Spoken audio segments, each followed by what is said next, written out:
Me da mucho gusto darte la bienvenida a este curso Ser Más Creativos. El propósito, como sabes, es desarrollar estrategias y habilidades para tener muchas herramientas para solucionar los problemas de manera más creativa. Me gustaría contarte un poco cómo es la estructura de este curso y para ello disponemos de algunos momentos. Primero que nada, te quiero decir que cada semana tendremos entre 3 y 5 lecciones, como esta en video, en donde estaremos platicando acerca de los diferentes temas que integran el curso.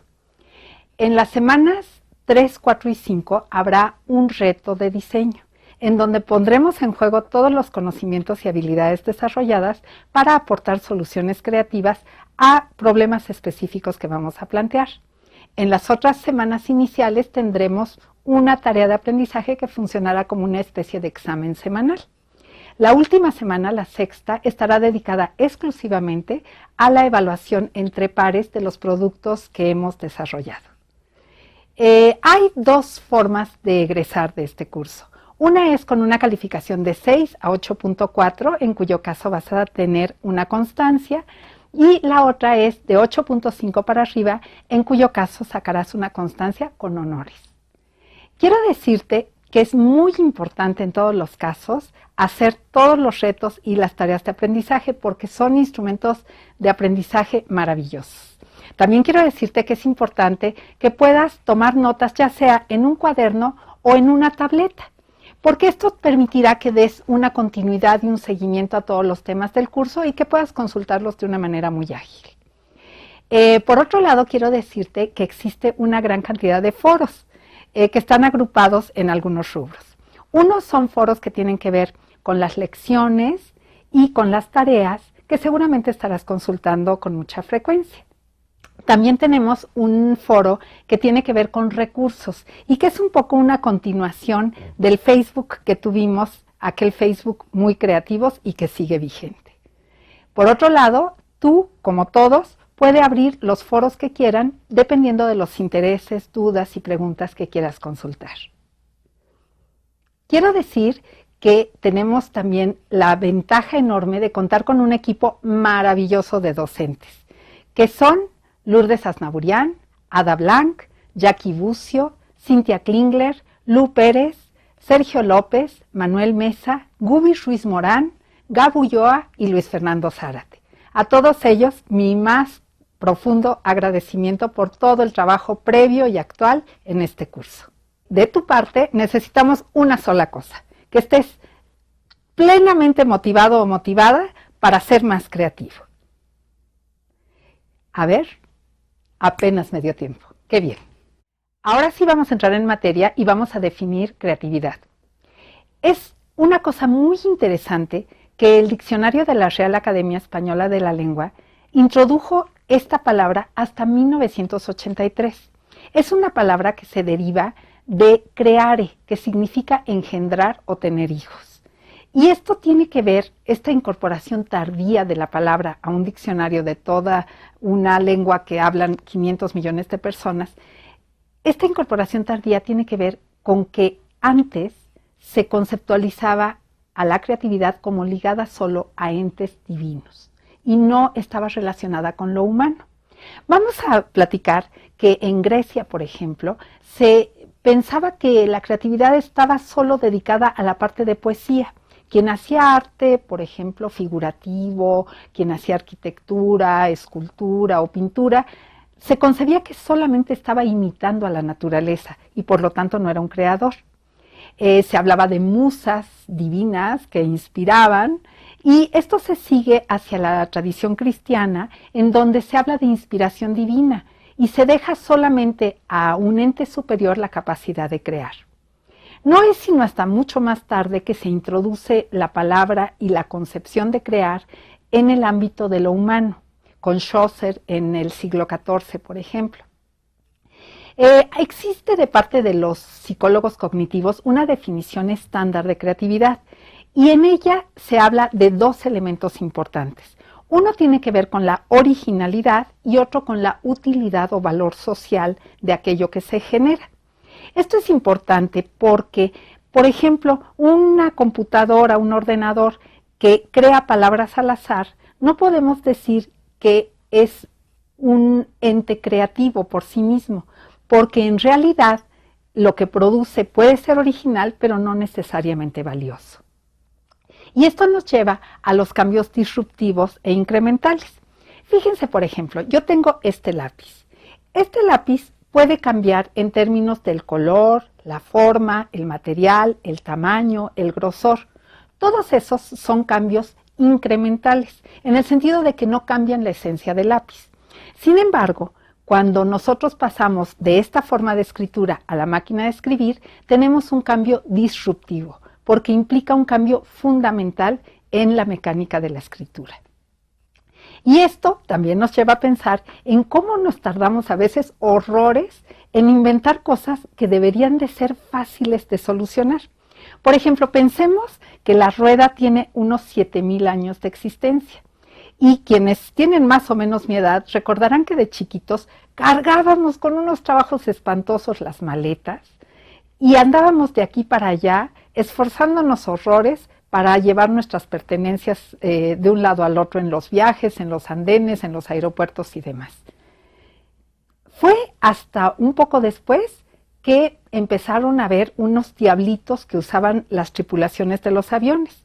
Y todos los que no éramos pilotos y azafatas nos moríamos de envidia porque parecía que funcionaban muy bien, ponían unas ligas y rápidamente podían transportar sus pequeñas maletas. Después de varios años, a alguien se le ocurrió poner las rueditas a las maletas, lo cual ha facilitado la vida de todos nosotros. Pero ¿cómo es posible que después de 7,000 años de saber que existe la rueda, no se nos haya ocurrido adjuntarlo a algo tan útil como las maletas con rueditas?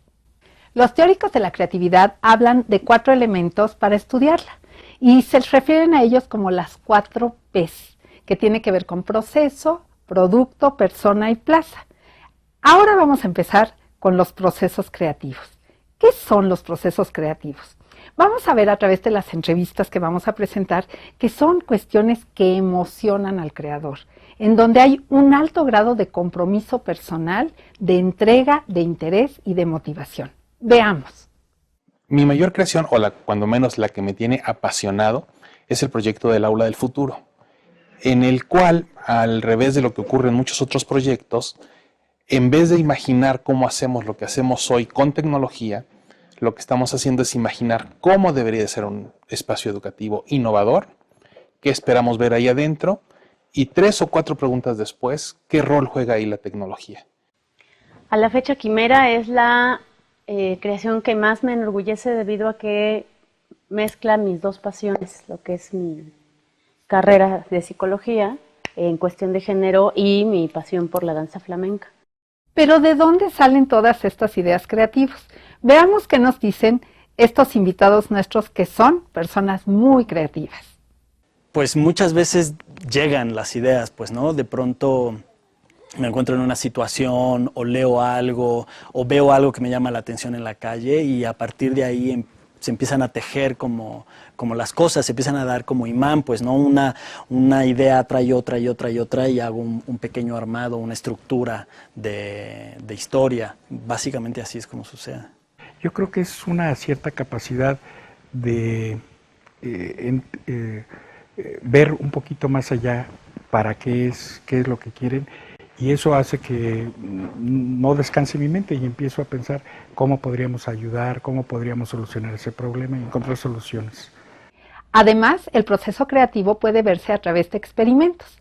Aquí vamos a presentar un experimento clásico que tiene que ver con la tarea de tomar al mismo tiempo 2 cuerdas que están suficientemente distantes para que no sea posible que la persona, aún estirándose al máximo, las pueda tomar al mismo tiempo. Después de un ratito, generalmente, viene algo que se llama insight o inteligencia súbita, en donde se le ocurre a la persona una solución poco tradicional.